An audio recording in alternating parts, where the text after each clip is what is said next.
La deuxième des choses, alors que vous allez demander à Dieu, souvent quand Dieu ne t'a pas dit, alors que tu lui demandes, il y a une manière qu'il crée pour que tu puisses savoir. C'est ce qu'on appelle, c'est ce que j'appelle ta forme. Ésaïe 64, verset 8. Ta forme. Tu nous as formés. Dieu t'a donné une forme. Et dans ta forme se trouve ton appel. Ça là, je veux que tu comprennes ça bien. La forme que Dieu t'a donnée. Allons-y dans Ésaïe chapitre 44. Montre-moi les versets d'Ésaïe. C'est qu'est-ce qu'Ésaïe dit? Ainsi parle l'Éternel qui t'a fait, qui t'a formé dès ta naissance, qui t'a donné une forme. La forme que Dieu a créée pour les animaux là, détermine leur fonction. Imaginez-vous un poisson n'a pas d'aile. Il n'en a pas besoin. Parce que dans l'eau là, on n'a pas besoin d'aile. L'aile là, c'est pour voler. La forme que Dieu a donnée aux animaux est fonction de leur mission. Comme tu n'es pas appelé à voler, tu n'en as pas besoin. Comme tu es appelé à être dans l'eau, c'est pourquoi est-ce que tu as des nageoires. Donc la fonction d'un homme se retrouve dans sa forme. La forme que Dieu t'a donnée. Il dit que tu as formé. Il dit celui qui t'a fait, qui t'a formé dès ta naissance. La forme que Dieu t'a donnée. Qu'est-ce que j'appelle forme? C'est un acrostiche. Quand je vais dire là, tu vas savoir ce qu'on appelle acrostiche. Par exemple, F, c'est pour tes forces spirituelles. Tu comprends, non?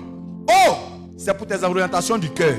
R, c'est pour tes ressources. M, c'est pour ta manière d'être. Et puis le E de forme là, c'est pour tes expériences. Tout ça détermine ce à quoi tu es appelé. Tes forces spirituelles, tes orientations du cœur, tes expériences. Il y a des gens là, tu as été violé, c'est à cause du but que Dieu a créé, a prévu pour toi que tu as été violé. La maison dans laquelle tu as grandi, tes parents que tu as là, c'est à cause de ce qu'il t'a donné, ce qu'il veut faire avec toi. Moi, depuis que je suis petit, je parle beaucoup. Tout le monde dit, je parle comme une femme.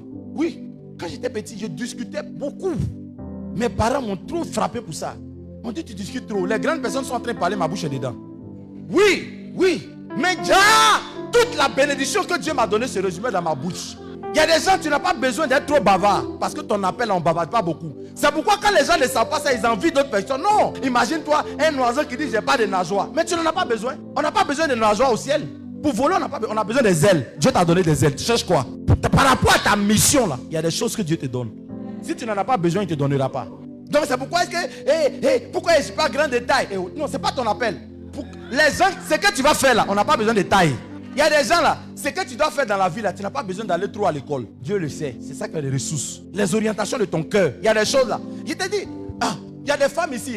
Quand tu vois les orphelins, ton cœur, tu as mal. Tu as envie de les aider. Il y a des gens, ils passent, mais ça ne leur dit rien. Tu as dit non, ils sont méchants. Ils ne sont pas méchants. Non, c'est par rapport à leur appel.